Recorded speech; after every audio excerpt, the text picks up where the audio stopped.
June and July, Tarrant County was at the center of the sports universe.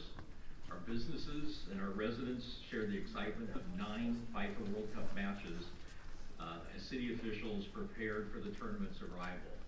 At the Fort Worth Report, we couldn't let this opportunity pass without a pop-up newsletter that was led by Chris Moss, our Arlington reporter, and Matthew Scaroy, our education reporter, who has a passion for soccer.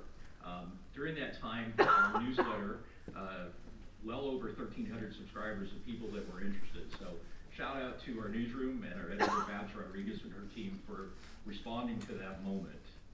So today we're going to examine the wins and losses from our national time on a national stage. But before we begin this event, it would not be possible without our sponsors.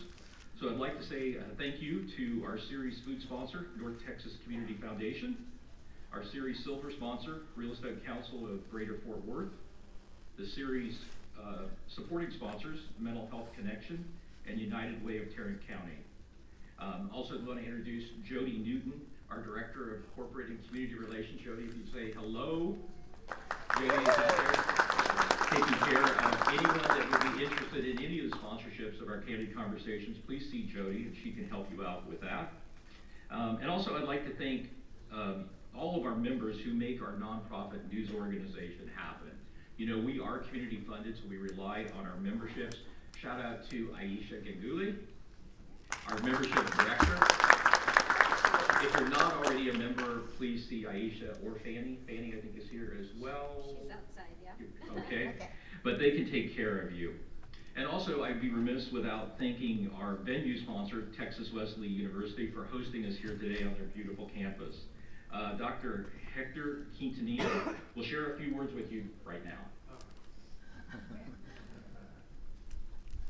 Well, thank you, Mike. Good morning, everybody. I hope you're doing well. And I am the Senior Vice President here at Texas Wesley. It's my pleasure to welcome you to our campus. If you're a first-time visitor or is a repeat visit, you're always welcome to come here. I think we have a beautiful campus. And it's starting to come alive with students. So we're actually still have classes ending August 18th, and then we'll start our fall sessions on August 24th. We did see a 23% enrollment growth over the summer, which was exciting. Thank you very much. That was in large part driven by some of our graduate programs, particularly in Doctor of Education and Nurse Practice, which if you have been reading, you know, the nursing practice and the PA disciplines are growing tremendously in support of primary care. We recently also appointed Dr. Terry Kane, who was previously our Director of Nurse Anesthesia, as our School of Health Professions Dean. It's been about 5 years since we've had a School of Health Profession Dean. I was the interim, but anyway. So now we're looking for tremendous opportunity and growth in that area because of the need here in our community. So kind of time to get to today's conversation. So I have both a win and a loss. I was telling the table this morning that I purchased one of the USC jerseys. Unfortunately, I bought a large, so I still have a large brand new jersey at my house because it didn't fit me even close, right? But it'll be a memento reminder of the wonderful events that we had this summer. So looking forward to today's conversation. Thank you again for this opportunity to welcome you here to campus.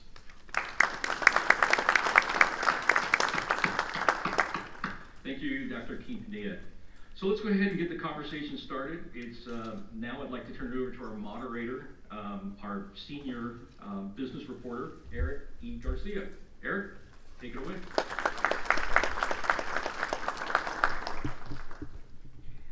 Thank you so much for those opening remarks. I'm Eric Garcia, the senior business reporter at the Fort Worth Report. Thank you all for being here. As business reporter, monitoring economic activity is a regular part of my beat. In talking with residents about development in the region, the one thing that stands out is how big Fort Worth has become over the past decades. With more than 1 million residents, the city is finding ways to advance economic opportunities, including large sporting events like the 2026 FIFA World Cup. Today we have experts to answer important questions about economic development. With that, I'd like to start by introducing our first panelist, Drew Hayes. Drew serves as Executive Director of the Fort Worth Sports Commission, where his team is coming off a record year of events. Prior to the Fort Worth job, he was the Executive Director for the Austin Sports Commission. Annette Soto Landeros is the Trinity Metro Chief Strategic Officer. She started in 2024 and brings her extensive experience in community leadership and transportation. Prior to that, she was the President and CEO of the Fort Worth Hispanic Chamber and also worked for the U.S. Department of Transportation's Office of the Inspector General. Dr. Michael McNally holds a PhD in Business Administration, and he's a distinguished hospitality leader with more than 40 years of experience. He serves as Director of Hospitality Management and Professor of Practice at the University of Texas, where he leads the hospitality management programs within the College of Business. And we also have Jennifer Wickman. She is Deputy City Manager at Arlington, and she's been there since 2003 in various positions of management. Prior to that, she worked for the Texas Senate, focusing on business, housing, and environmental issues. We'll jump into our first question. Jennifer, we'll start with you. What economic benefits did the World Cup bring to Tarrant County? And what effects did we see in Arlington and Fort Worth? Sure, so thanks so much for having me here. I will say when we talk about economic impact as a city, it's important for us to think about whose cash registers are ringing. So when we look at the entire economic impact, those are like the business cash registers ringing, so that has the overall effect. The taxes that come off of those sales when they're taxed, that's what comes to the city.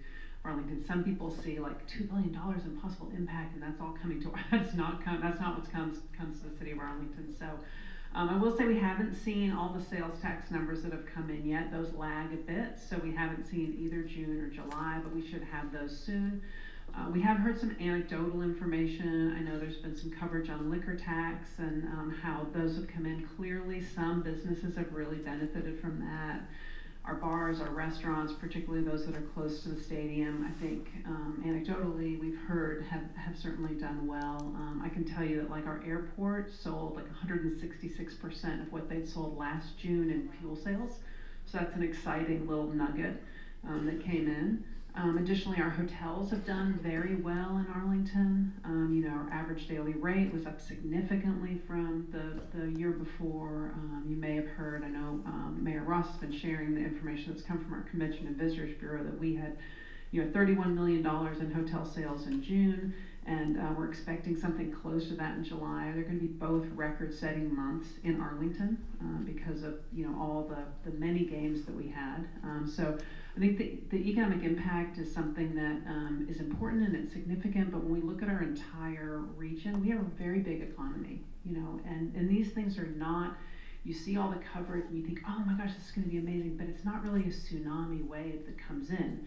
It's a ripple, a small wave, because it was 9 games, 9 matches, very exciting, got a lot of attention, but compared to the enormous economy that we do have in Tarrant County, it's smaller than one might imagine. But I think overall, we did very well. Did we enjoy having it? Was it helpful? Absolutely. Like, very exciting, very impactful economically. Thanks. Andrew? Ditto. No, I think for Fort Worth, we, as Jennifer said, sales tax receipts are still coming in, but what we can measure with tourism is the hotel impact. And over that 35-day span, we saw a 23% increase in hotel revenue. That's about $63.1 million in hotel revenue over the course of those 35 days. Average daily rate of 22%. RevPAR, which I won't get into the details of what RevPAR is, but also up 22%. So our occupancy was also up. It wasn't up significantly. When we went into this, 2, 3, 4 years ago, what is the impact, right? You heard those questions all the time. Is this going to be 9 Super Bowls? No, it was not 9 Super Bowls, but the effects of this event are going to be lasting forever. And so I think the main thing for Fort Worth was, when you're thinking about leading up to this and when they're comparing this to the Super Bowl was like, what's going to happen with all the other business that takes place during that same time span? So as I like to say that we're host city adjacent in Fort Worth, we didn't have to necessarily play by the rules as other host cities did. So other host cities might not be able, due to their contracts, host large events. Well, in the middle of July, we hosted the FFA convention. We had 16,000 blue corduroy jackets, strolling through downtown. I don't know how they survived doing that. But able to keep that, baseline piece of business going in the lead up to World Cup and also during World Cup really helped boost that tourism besides the incremental impact we got from the fans coming in as well. Annette. You described it, You described it perfectly. I think we all expected a tsunami, and so we at Trinity Metro were ready for that tsunami. But it was also learning how World Cup travelers basically experience and travel, which World Cup fans are just different. And to your point, we knew what to expect with a Super Bowl, but a lot of us had never been a part of hosting a World Cup. And when we realized, oh my gosh, they're going to be bouncing in and out of cities same day. They were extraordinarily early in getting to the stadiums. Like, there was just little things that we were learning very quickly throughout this span, but we were really excited to be able to provide them an exceptional experience because we did work so hard for years in advance that every person, whether it was a global visitor or a local that utilized transit, literally upon the return said, thank you, that was so easy, so smooth. I think we have our Trinity Metro team here. It was just nothing but gratitude because they also didn't know what to expect. And so for us, the fact that everything was smooth, there were no incidents, there were no delays, far outweighed whether we would have experienced a tsunami and we would have maybe had a system collapse. So we're really grateful that we did over prepare, that we provided top-notch service, that we ensured that Fort Worth and DFW shined and proved that we are capable of hosting global events and that our transit agencies are there to help. So overall, we are really, really grateful for the opportunity. Did we have excess capacity that we could have carried more people? Absolutely. Do we hope that next time more people lean into transit because they saw and heard how great and easy it was? Absolutely. But this was a opportunity to really demonstrate what we've got and how we can help our city shine in that way. Great. Michael, your thoughts? I guess I'll say triple ditto because I want to, add to everything that's been said previously. I guess that's one of the drawbacks in going last in a question like this. But, I think from a hospitality, from the tourism perspective, the overall impact was very positive, not only for the people attending the matches, but also for the employees and for the businesses who were involved as well. Certainly there were some that maybe didn't get the bump or the big increase that they were looking for from an event perspective, and I think that is something that certainly we can go back and look at our due diligence and say how can we better plan or better make it available for other businesses so they don't necessarily get excluded from a traffic perspective or from a construction perspective or what have you. But overall, I think the sentiment that we've seen from the fans has been very positive. They did complain about the heat. I don't know that we can really control that, but other than that, I think it's been very positive from a city perspective, both all the venues that they were engaged in, and also I think from a logistics perspective, I thought it went very well. When we look at hospitality venues or big events or so forth, there are typically a lot of moving parts and a lot of opportunities for things to break down. And I don't think we saw that. And if we did, we responded very quickly and made it a very positive response from a guest or from a fan perspective as well. So overall, I think it was an opportunity for us to shine as a metro area, and we certainly, I think, did that from a tourism and hospitality perspective. A lot of money was put up in front of the tournament. How much money did cities and agencies spend on the World Cup, and will that money be reimbursed? Drew, can you lead us off on that? Yeah, I'll start us off. So the Sports Commission is a part of Visit Fort Worth. Our budget, we spent $1.5 million on this. Now, 500,000 of that, we received a grant. So all in all, $500,000 raised. We spent $1 million. But let me put that in a little bit of perspective. Last January, I was at a Sports Commission meeting with some of the host cities. And one host city, I won't name who it is, they raised upwards of $187 million in January. And they were saying it's still not enough for their respective city. So let me give you some stats. We can measure out-of-market visitation based on some cell phone data. Yes, I know it's a little creepy, but when they say, ask app not to track, if you opt out of that, we can't measure you. We can't see your name, we can't see much, but we can tell where you're coming from. And Fort Worth's visitation actually for out-of-market beat 4 of the host cities. So if the host cities are spending millions upon millions of dollars, I think we maximize how we spend our resources at Visit Fort Worth.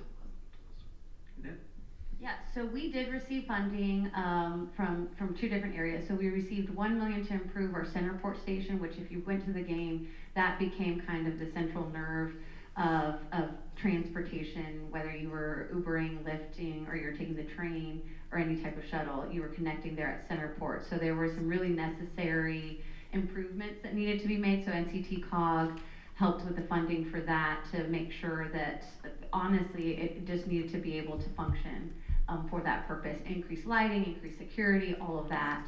And then additionally, originally Transit received no money. I just want to point that out. When there was a $625 million that what Congress passed to allocate to the host cities, it did not go to Transit. And nobody noticed, and they assumed that it did. So Transit had to come, and I say Transit, all of our national host city transit agencies had to come back together and do a massive advocacy push so that transit could be funded. Because there were host cities that had no parking, like New Jersey. They literally, the only way to get there was on transit, and they were not provided funding, like literally no transit agency. So we were successful. We did not get the entire amount that we were advocating for, but Congress did allocate an additional $100 million. From that, we received Trinity Metro $2.5 million. So a total of about $3.5 million in funding. I would say we spent probably similarly another $1 million on top of that, but a lot of the things that were done are improvements that our community gets to enjoy. So that increased lighting, the increased security, there's a new screen inside Central Station. There's a lot of wayfinding that was added, which was much needed, and this was an opportunity to do it because it was partially funded. So we're really thrilled to say that a lot of the things that we did pay for are going to improve our system for all of our locals as well. But we're really grateful to have been able to advocate for transit to be getting the funding that they needed, because all of us were on the hook to deliver the transportation. Michael, your thoughts?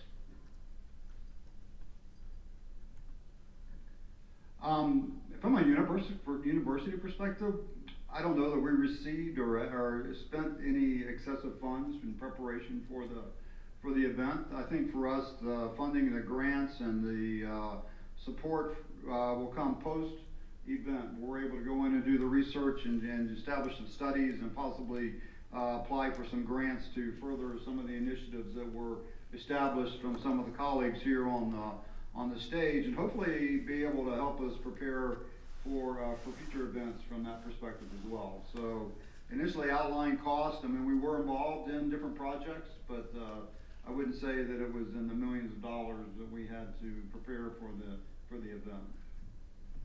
Jennifer? So the city of Arlington did a few different things related to, I guess, support of the event. So we did put $1 million in to activate the state's major event reimbursement fund. And this is something that Texas has and a lot of other states don't have, which basically does an economic estimate of the impact of the event.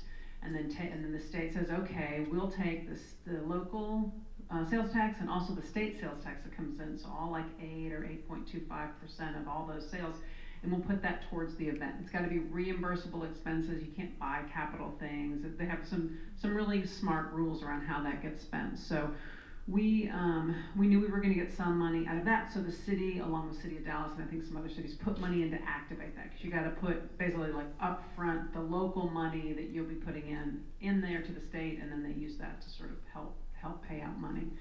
But, there were 2 different efforts in Arlington to cover these matches. So the regular contract that the city has with AT&T Stadium and the Cowboys have, like, they do major events, right? So they will hire police officers, hire firefighters, hire transportation folks, and they pay them directly. So I don't have a line of sight into like how that goes, but they had a contract with the host committee and they were getting that all reimbursed, as they do for you know, Super Bowl or other major events that happen. The city secondarily also had a contract with the host committee of a not to exceed about $8 million. I think it was 8.1. And that covered the additional stuff, the last mile things, the other things that FIFA needed that aren't covered in its typical game contract with the Cowboys and AT&T Stadium. We ended up spending, I think it's probably, as we sort of winnowed it down, around $6 million, and we expect to get reimbursed from all of that. It'll be a combination of things that are more appropriate to go to the state event trust, the state reimbursement program, or that federal funding that Annette was referring to. That was really that $625 million that came from the federal government. That was really focused on public safety. And so all of our like police, fire, all that stuff, that's gonna kind of be channeled there. And then our other things that are more like transportation or code, you know, kind of picking things up, making sure things looked okay, all that patrolling, that will really head more towards the state reimbursement fund. But the city's basically out $1 million, which we did to activate the fund. We're hoping and we're excited the benefit to our businesses, and then the additional sales tax that comes in over and above that will kind of make that up. But that's sort of like the price to sort of like the cost of admission if you're going to participate in that fund, which is very helpful. And we appreciate the state of Texas has it, because as Annette was saying, a lot of states don't have that. All they had was that federal funding, and so you saw folks really cutting back on fan festivals and other things. So $1 million out, we're hoping to get a lot of that back. But everything hard costs we put out there, that will all be reimbursed. Trinity Metro had hired dozens of buses for the tournament, but later scaled back. How did your city or agency prepare for the World Cup, and how did that plan evolve? Annette, we'll start with you. Yeah, so 2 years ago, conversation started about what it is that our priorities are, and one of them overwhelmingly was that regardless of what tsunami or trickle shows up, that we wanted to make sure that we did not disrupt our regular service. We recognize that the citizens of Fort Worth and everyone that rides TexRail depend on us, and that if we were going to scale back on our bus operations to be able to do this with the buses that we have, that would significantly impact people who depend on us to get to work, to medical appointments, and all of that. So the commitment from the beginning was that we're excited to host this. We're really grateful for the opportunity that the World Cup will be here, but it shouldn't be a burden on the shoulders of our locals that really do depend on us daily, our regular riders. So once we got past that decision point, it was very clear that we needed additional buses to help support us. Not necessarily only on like the daily game day or match day operations towards Arlington, but also just in case that train that we were depending on greatly actually went down. Like if that train went down, what we have to do and what we're used to doing is sending a bus to go and rescue those riders and get them where they need to go. But if we had crush load capacity every 30 minutes, we were gonna have to have a lot more buses. So we actually contracted with AGL, and I see our partners back here from AGL, thanks for being here, for the duration of the game, and made the commitment that we were gonna work with them to be flexible in utilizing those resources to the best of our abilities to ensure that we were not caught off guard in a situation that would make headlines in a negative way for Fort Worth. And we're lucky to say that we didn't. Everything was very reliable, system-wide, and went as planned. But the opportunity that we saw was on non-match days, because really we needed a lot of that capacity on match days. And you mentioned it's 9 games over 30-something days. We had 23 days of non-match days that we had charter buses, and we were thinking, what can we do with those? And our awesome planning team, which is here They came up with the idea of the Cowtown shuttles. Well, the branding, we came through our marketing team also here. They came together and said, what if on non-match days we offered these Cowtown shuttles, and we really explored routes we've already thought about doing. So one of them being downtown to the Botanic Gardens and the zoo had been previously talked about as a color-coded green line here, those of you who are familiar with our program. We had talked about, man, we really need to figure out a way to alliance. So what happens to be an alliance? Some shopping with Tanger Outlets and yes, Buc-ee's. And then, of course, we thought, but man, on non-match days, where are people really, what's going to be the most common tourist destinations? And we felt there's going to be people wanting to go to Texas Live, which we were right, and we knew that there's always people, there's always people, in our opinion, and I say that as a Fort Worthian, that if you come to Texas and you don't go to the stockyards, what are you doing? So we thought on non-match days, they're gonna wanna go to the stockyards if they're coming to Fort Worth. So we're so grateful to our partners in Arlington, and yes, we did ask Mayor Ross first, and then worked with the Texas Rangers and the city of Arlington to set up a temporary bus stop in Arlington, which we don't operate in Arlington.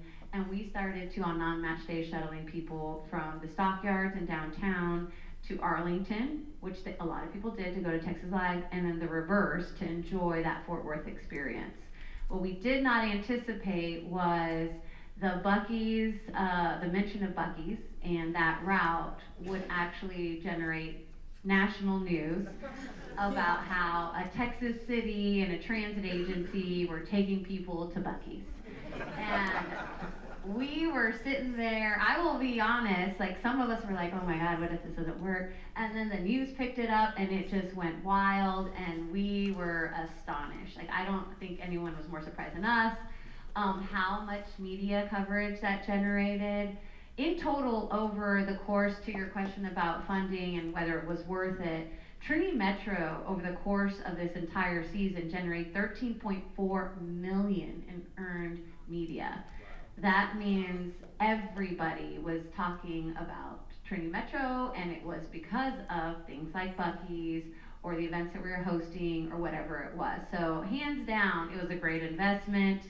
But fun fact, Buc-ee's was actually not the most popular route. It was popular with the media, and there was lots of videos of fans going wild, getting their beaver nuggets, but it was actually the Arlington connection.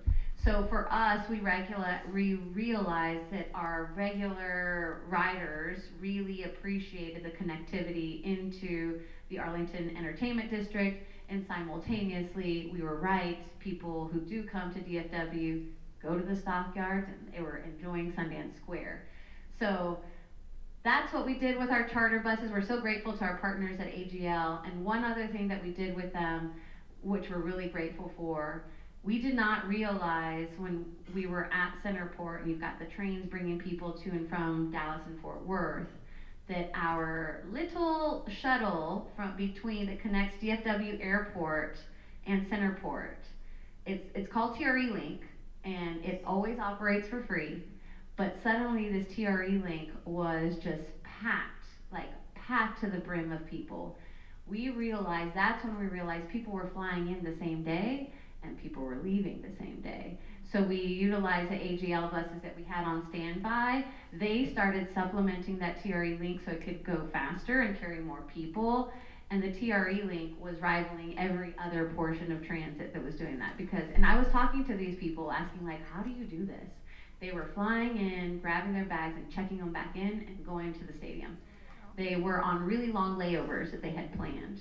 Like when I tell you we didn't understand World Cup travelers, we didn't, but we were asking them, and we learned so much about their travel patterns that it was fascinating, and we're so grateful that we were able to flex those buses. So it was a great investment. We earned so much. We also learned which routes we probably will not do. That Botanic Gardens Zoo route did not have a ton of ridership, so it was an opportunity to also test try things and help our planning department prioritize what we do in the future. Michael, what were your thoughts? I'm sorry, could you repeat the question? As the cities and agencies prepared for the World Cup and the plan evolved and their response to that? You know, I think from the city, the agencies, for me, from a hospitality tourism perspective, to be able to see the result of that was extremely positive. I think there was a lot of coordination, a lot of logistics, and a lot of stress that didn't necessarily be seen from a public perspective. You know, being able to adapt to the offerings that we have, and then also being able to pivot, you know, when the demand changed or when the trends changed that we weren't expecting, I think was very positive as well.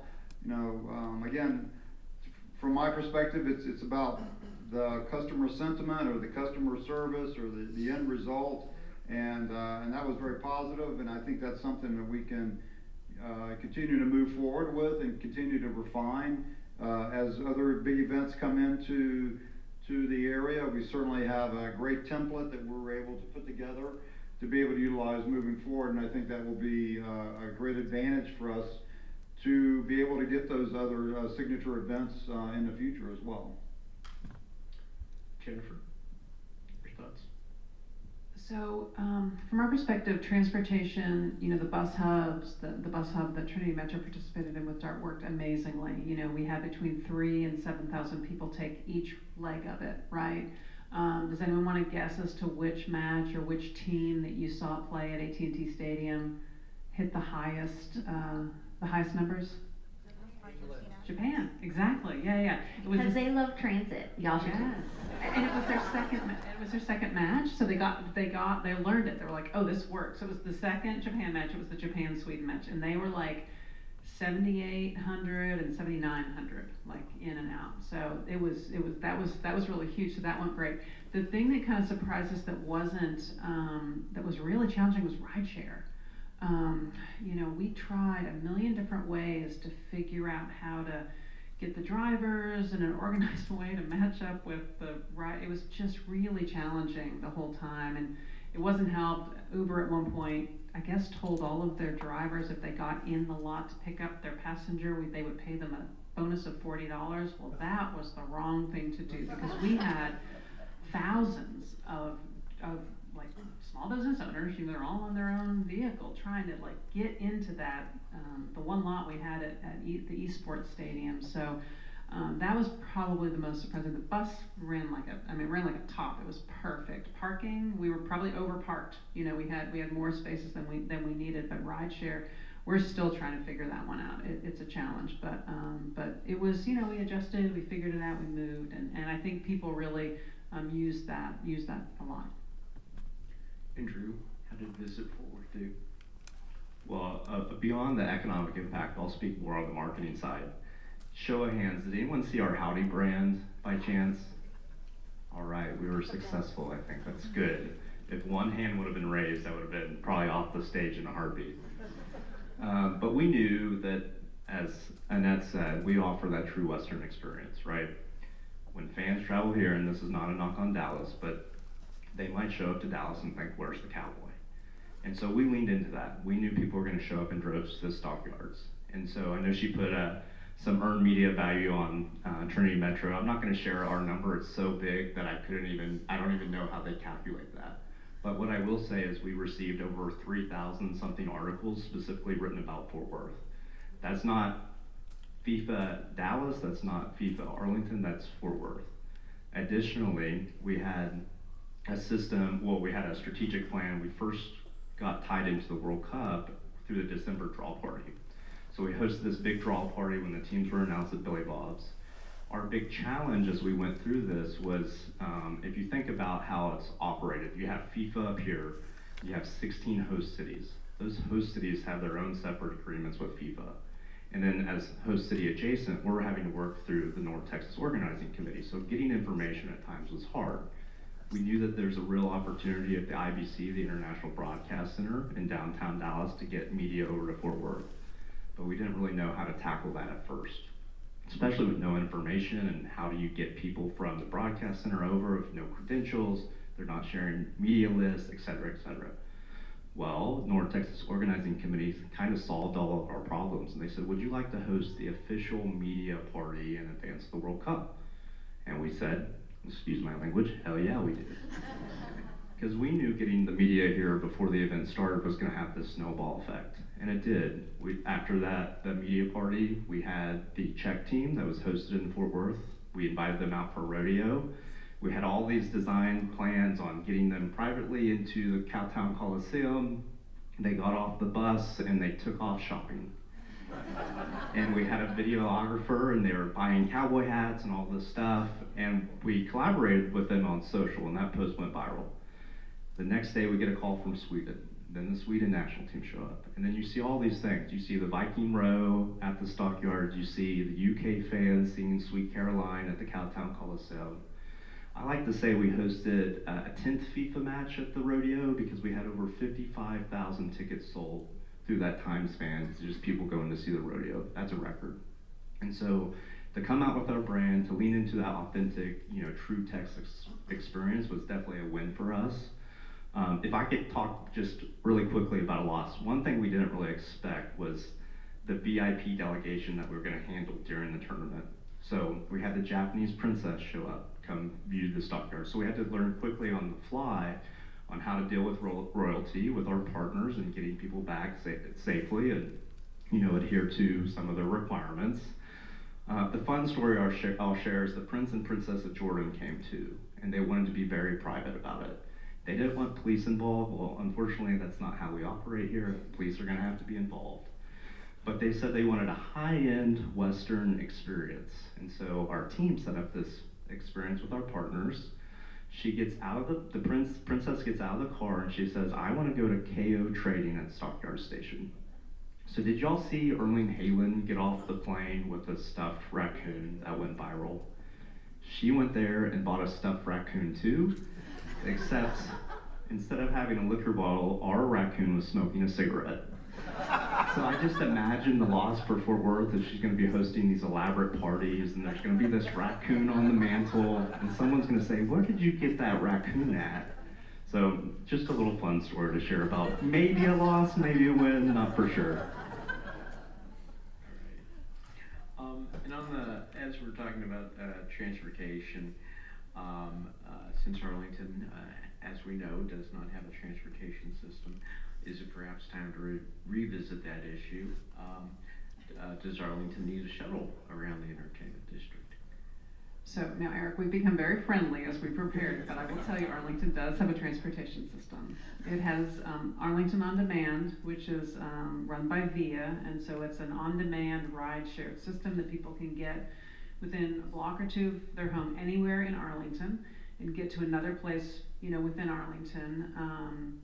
And so like right to the door. So we kind of think that we might have even leapt over like a generation of transportation because it's so connected to people and where they directly are. It's fair, you don't have to walk 10 blocks or drive to a station and get on a train and go somewhere. So we do have that. It connects in with Trinity Metro and DART up at the Centerport station. So we do have that. It's not, however, built for major events at the in the entertainment district. So that is something that it wouldn't really be appropriate to build a whole transportation system just for when 100,000 or 50,000 or 70,000 people come to a concert or a football game or something like that. And that's why Michael Morris with COG created this amazing system with this bus hub, right? So it takes people to Centerport and then takes a bus directly down to Lot H and then they walk, a half mile or so and they get to the stadium. So that really works really well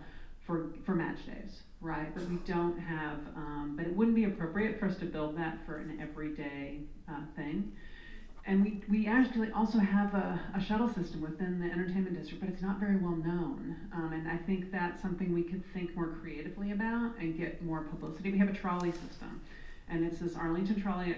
It's funded by the hotels, and they're on the sort of the board, the trolley board. And it just sort of is a circulator, and they can get around to the different entertainment district venues and then also to the hotels. It's like very uniquely Arlington. We have a new council member, Brittany Garcia Dumas, and she's in love with it. She's like, it is so cool, I love it, it's so neat. And she wants to see what else it can do, and we think maybe they could do more, so I think that could help certainly on match days. But kind of our transportation for entertainment stuff is separate from our transportation for like everyday Arlington people getting around, people getting into Arlington and that. So kind of separate, although it does help us, just like Annette was saying, kind of think about different ways that we can tackle transportation. It's a good test to see, oh, we got a bunch of people here. Let's see how this works and how this works. So always learning, and I think always trying to figure out how Arlington On Demand can be more or less, responsive to public and to their needs. So yeah, it was super helpful. Thanks.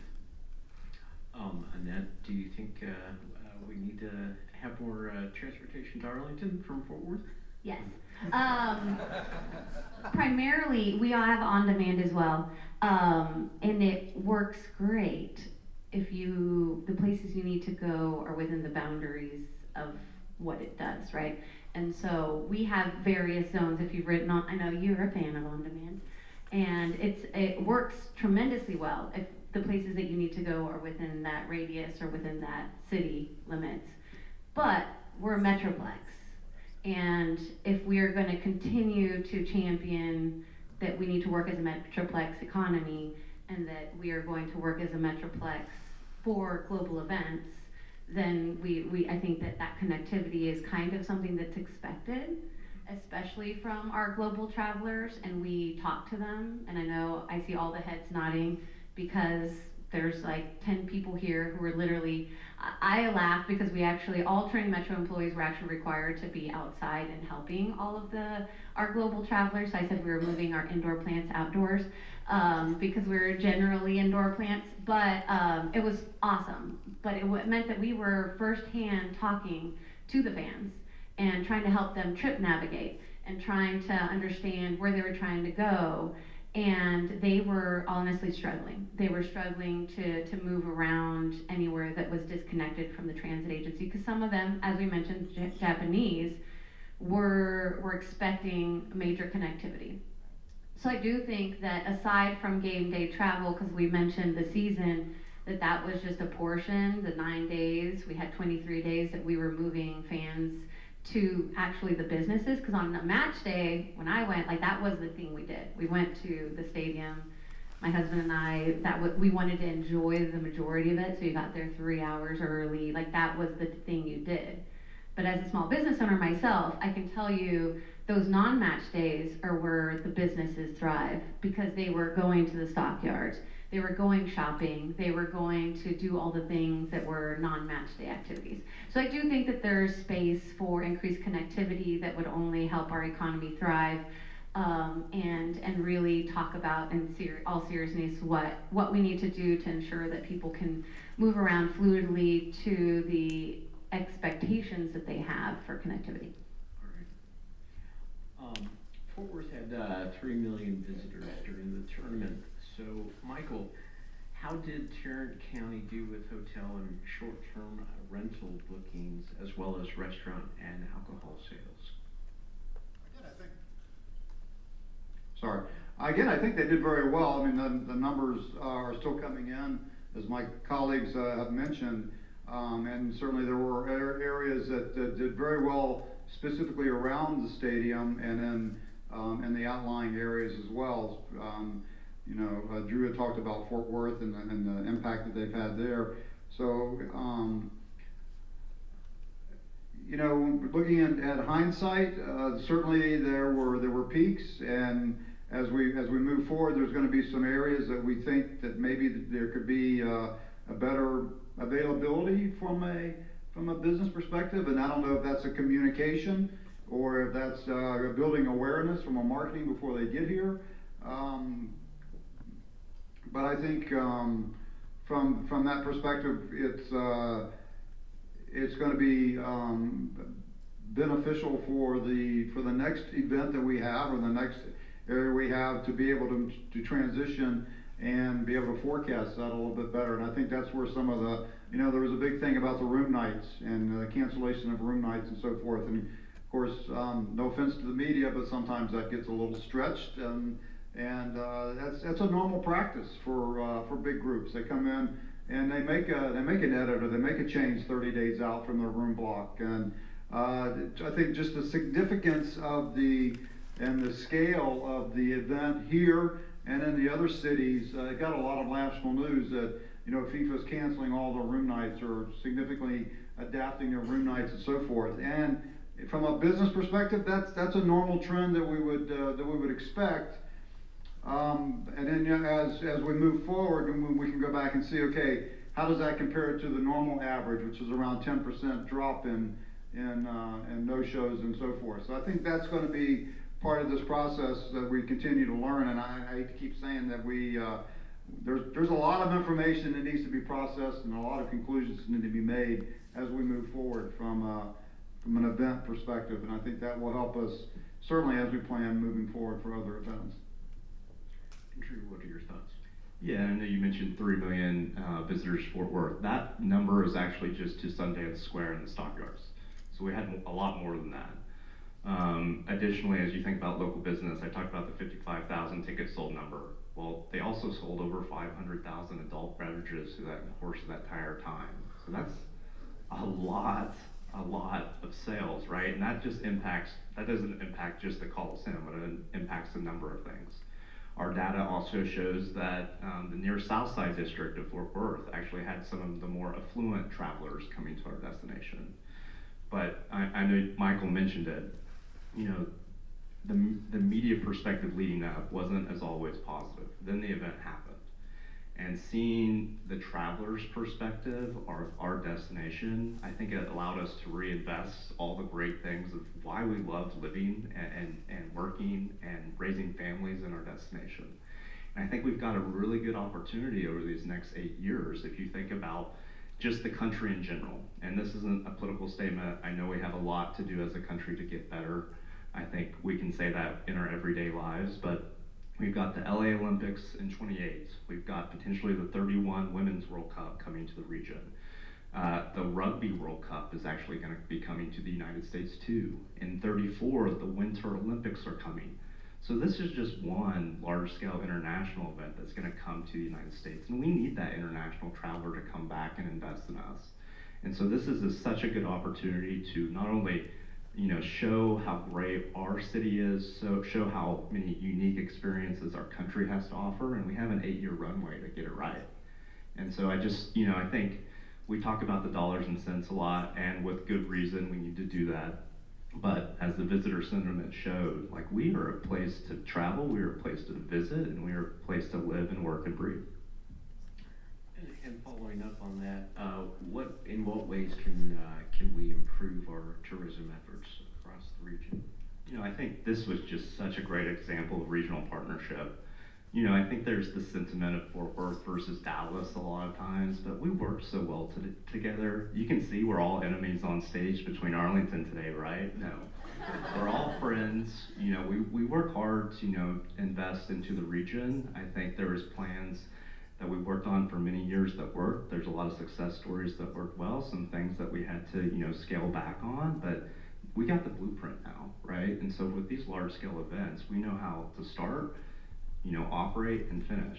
And, we didn't have all the information. And sometimes one of the biggest learning things our team, had to invest in was we're gonna have to make decisions without knowing the information beforehand and adjust. And, just that further collaboration amongst the region is gonna, rising tide, the saying, I don't know it off the top of my head, but we've just got so much potential as a market, so much potential as a metroplex, and that continued partnership is gonna help. And Jennifer, what are your thoughts on how you can improve tourism in Arlington? For sure. So we were thrilled with everyone who came. We had so many terrific visitors. I would say the fan marches were just a delight, seeing all the folks come and be so proud and march with and people who came from international visitors, and then also local people who identified with that team or just were a fan of that team, joining in. That was just super, super cool.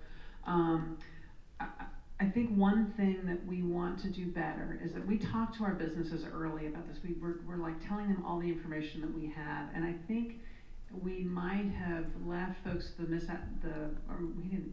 know what was happening, right? So we thought everyone needs to be ready. But what we did find is that when people came here, international fans in particular, they were looking for a Texas experience. They were looking for boots, they were looking for tacos, they were looking for barbecue, and those places, and they were all looking for drinks, it seems, so all those places did really well. But we didn't, like there's an adorable restaurant in downtown Arlington called the Rocket Belly, and it was started by like a grade schooler whose parents are in the restaurant business, and it's basically it's like boba tea and like all these different chicken nuggets and like I think fries, and it's really cute and creative. And she really was ready, and people weren't going there, right? But I guess in retrospect, it kind of makes sense. The people coming from Sweden are not looking for boba tea when they come to Texas. You know, they're looking for tacos. And so figuring out a way to not only help businesses prepare in a more precise way, but also making sure, because we had some businesses that did worse during the World Cup, because people were afraid to come downtown. They were afraid to come to different places. Like, I'm not going there the whole month or the whole 2 months. They didn't need to do that. Downtown was fine during you know, match days, non-match days. So maybe doing more, that's how I would fine tune, you know, as Michael was saying, like finding ways that we could say like, hey, we're open for business. Please don't stop coming to your regular Friday night, you know, dinner. Come, it's gonna be great. And we don't have that much, like we're trying to build more walkability between the entertainment district and downtown, but they're never gonna all flood downtown. So like trying to help businesses understand and help the public understand it can be business as usual, even though these amazing, fun, incredible things are happening. And as we've seen, Arlington has shown that it can host major sporting events. How is that going to help with future sporting event bids and events? Yeah, so we feel like you know, we've had all these different things, you know, all these different types of events, a Grand Prix, a Super Bowl, and you know, Final Four, All-Star games, and we've been able to kind of get through all of that. Working with the team on this was, I told people, it's like someone gave me the keys to a really fast car and I just got to drive it as overseeing this, because all the departments knew what they were doing. No one met for the first time doing this. Like, we know our stadium, we know our roads, we know our partners.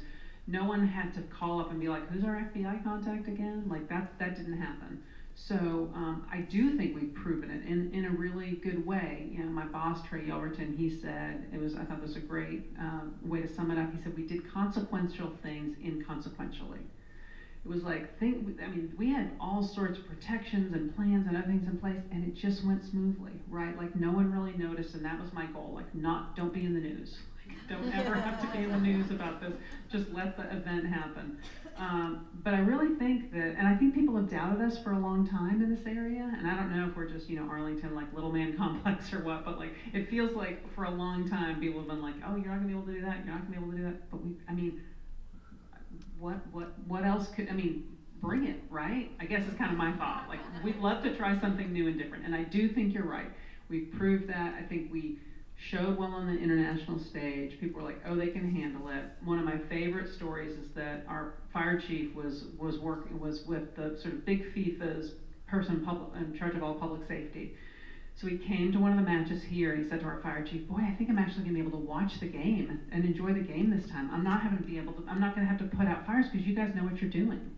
You know, it was just sort of like when they came here, they're like, you guys got it, which we didn't want to look past, right? We wanted to be like, okay, we're still vigilant, we're still looking, anything can happen, but we all, and it's as a region, you know, it's not just Arlington PD that does this, it's like, it's the whole region, we all know how to do this in all the different parts. So I think you're exactly right, we have shown really well, and I do think it's gonna help us, you know, bag whatever else wants to come. If I could just add on to that real quick, you know, the men's Final Four is coming in 2031 to Arlington, another major event. The NCAA bid cycle is getting ready to open up for all of the 94 other championships, you know, across the country. I'm not going to get into the events, but we're already working with Arlington to submit bids. There's some stuff that's going to touch the new Fort Worth Convention Center as far as events that they just need a bigger footprint that won't fit in Arlington's Convention Center, but then they need a stadium the size that Arlington hosts. So there's going to be a lot of collaboration between the cities moving forward on making sure we're not only going after the right events, but going after the right events that will touch multiple different municipalities. I'm sorry, can I add on that as well? Absolutely.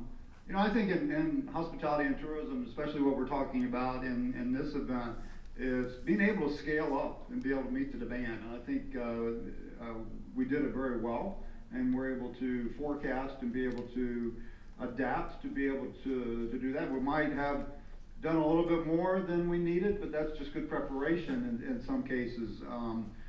But as we move forward, you know, there's a saying, and I thought about this when you were asking your question about the transportation in Arlington, and you know, you don't build a church for Easter Sunday. You don't schedule to meet your biggest day of the year, and then the rest of the time you're sitting there with no business. So I mean, I think from a DFW perspective, being able to see what the future events are and be able to say, how do we need to coordinate, how do we need to collaborate to be able to scale up and meet that and utilize the different resources, as Drew just pointed out, from the different cities' perspective, is only going to make us more adaptable and flexible to be able to meet that demand. And I think the events coming in will be able to see that and be able to see that as a strength in choosing us as a location over some of the other locations that may be out there. So I think our adaptability, our flexibility that we show in this event is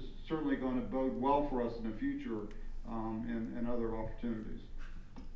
And while I've got you talking, you know, we saw AT&T Stadium rebranded as Dallas Stadium.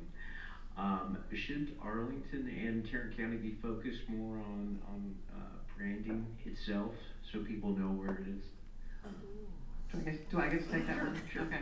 So, you know, we were clearly disappointed that it was called Dallas Stadium, right? Like that was just not our favorite thing about this thing. But it was something that was, like, we tried to fix. We kind of ran it up all the channels, and we didn't get it fixed. You know, so we did a couple things. We created a really robust Welcome to Arlington campaign where we had like big soccer balls and billboards and other things. We wanted people to know when they came in that they were in Arlington, and some of the announcers got it. Some, like you all probably didn't notice this, but we all noticed this. That when Messi scored the world record breaking, the first goal that was record breaking, they were like, right here in Arlington, Texas, and we were like, yeah, that's a win, right? But we struggle with that, and I think going forward, like we're good, like we like North Texas, right? We would love Arlington, but we don't want something that's just geographically incorrect. And I think something that I can't remember if I shared this earlier with the team at the Fort Worth Report, but you know, some of the harm that it caused, it wasn't really harm, but you know, all these fan marches are happening, and you all probably saw the one with the Netherlands, right? The Dutch are famous for their march. It's like, oh my gosh, so they call early. They're super organized. They have the bus, they're gonna ship it, they're calling early, and where can we go? And they're like, we'd like to march from the fan festival to the stadium. And we were like, you need to explain some geography to you, because that's not gonna work. Like, A, you're not used to this heat, and B, you're gonna be exhausted, and you might get hit by a car. So there were some little things like that. Yeah, it's way too hot for them. But I mean, I think overall, people found it. We were glad when the covers came off the AT&T.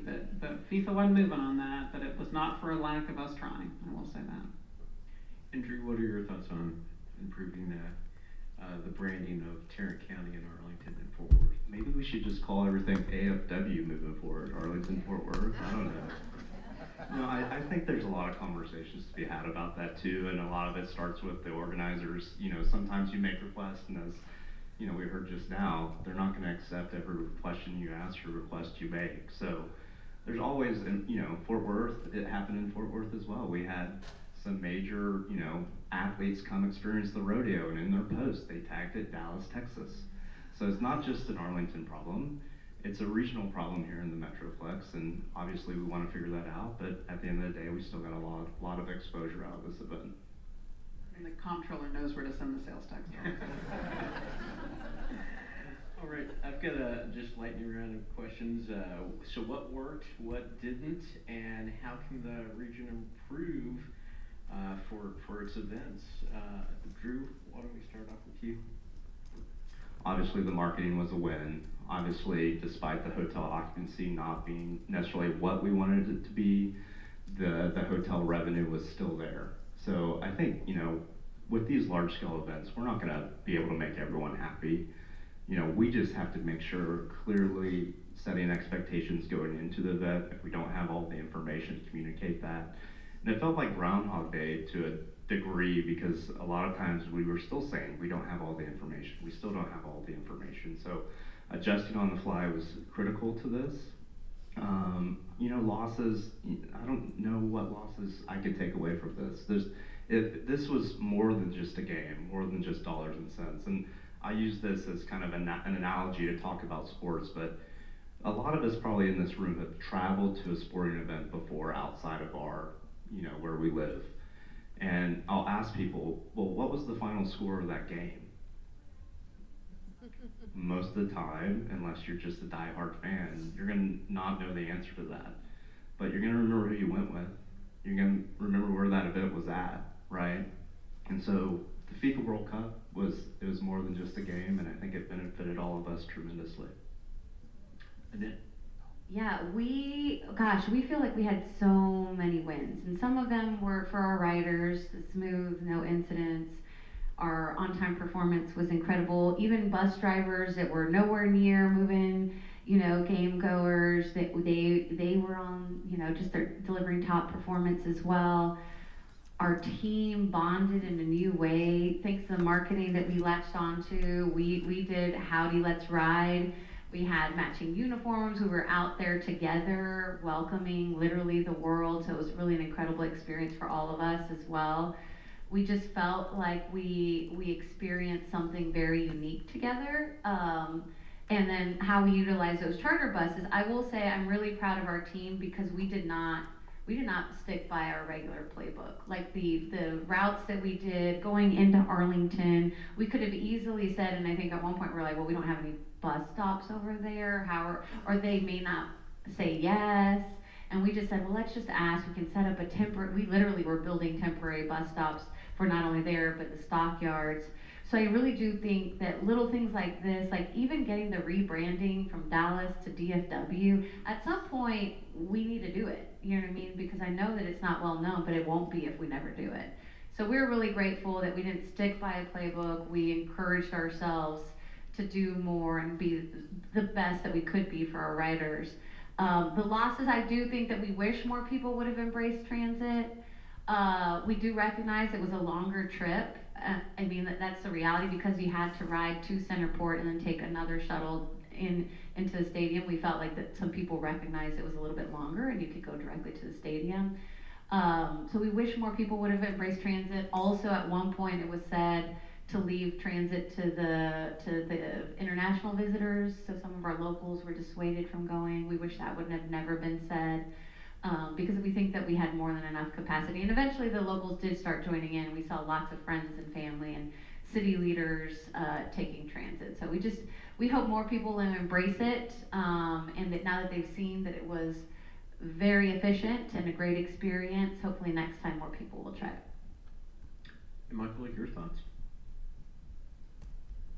I think just to kind of piggyback on that and put it maybe in a industry perspective, I think we marketed and delivered Southern hospitality. I mean, you look at the posts that people had on social media, and it's frequently mentioned about the Southern hospitality that they have here. I know, right or wrong, a lot of the people I think were coming in, especially from an international perspective, and really didn't know what to expect based on a lot of what the media was telling them from other countries to expect in the U.S. And I think we were able to change that mindset for them and for them to be able to see that, this is a very welcome and warm place, and we do have Buc-ee's, and we do have people that greet us and welcome us, and we're glad they're here. And some people were even going out and drinking with the people and experiencing the fan fest and so forth. So I think for a lot of people it kind of changed their mind about the experience overall.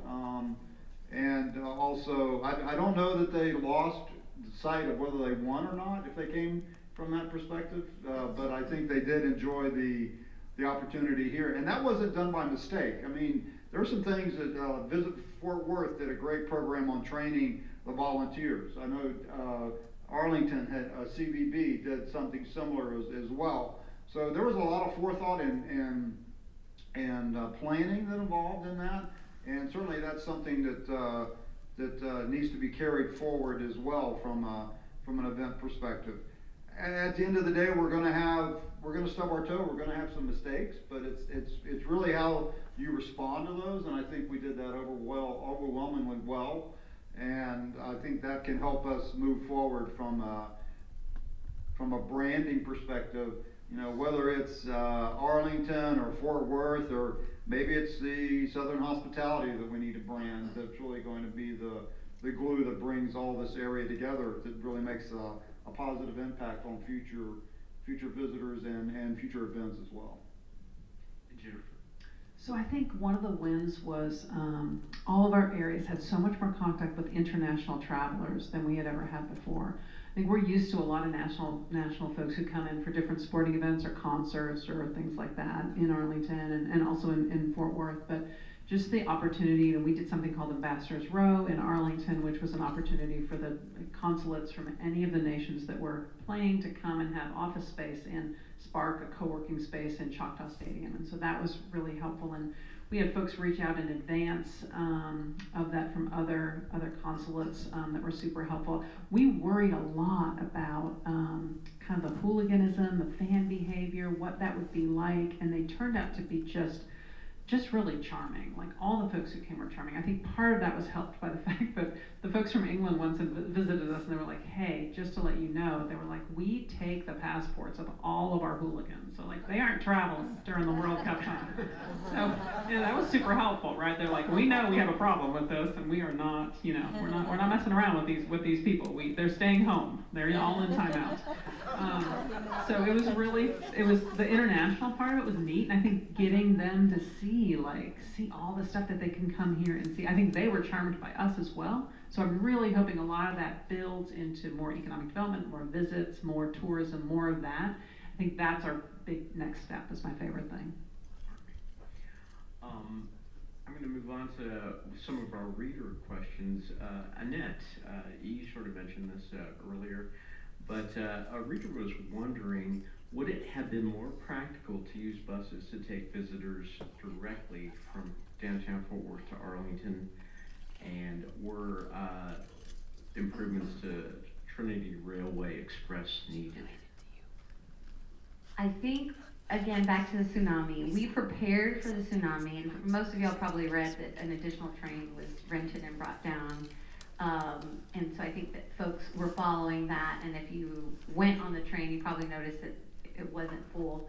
So yeah, we probably maybe didn't need that one, but again, we didn't know what we didn't know, and so I think everyone in the planning regionally was preparing for a tsunami. Like, we really, even ourselves, like just taking into what Trinity Metro did, we were ready to queue thousands of people, like we had literally rented stations and people to help us with queue lines, and that got torn down by the second game.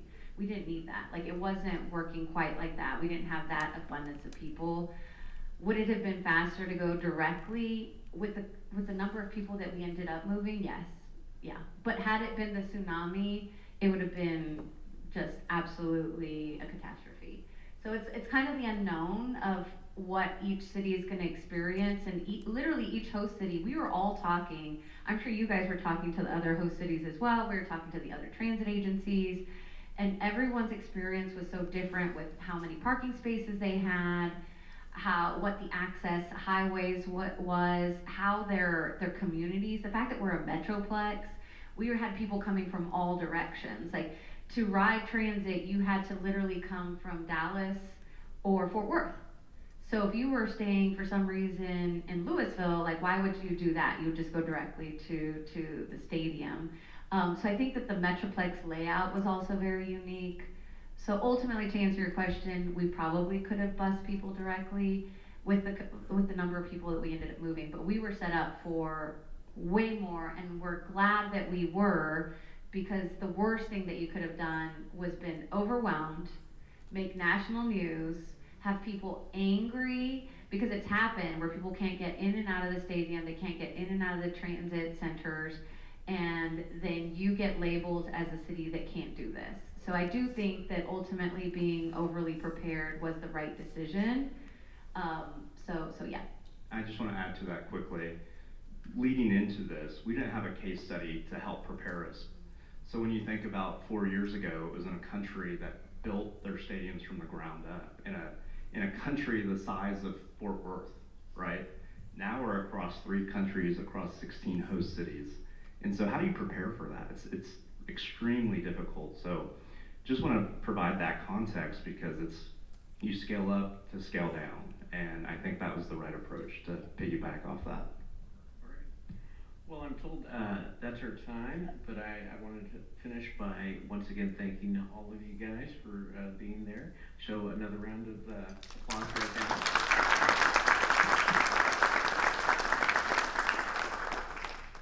Economic development is a major focus of our journalism, so rest assured you'll see more coverage on growth and business from the Fort Worth Report.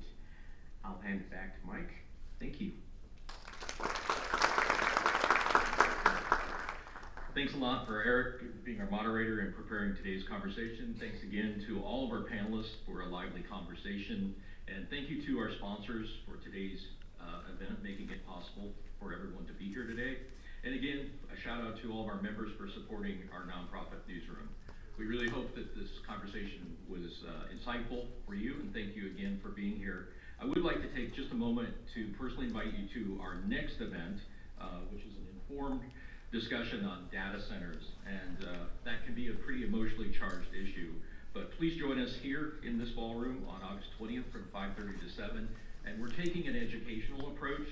It's a learn more approach. So we're, again, trying to turn down the noise around data centers, but just presenting the facts and really the understanding of the why. It'll be moderated by Scott Nishimura. Our panel will also address government regulations, current and proposed, as well as the impact of data centers on natural resources, quality of life, and our economic development. So we hope to see you again on August 20th.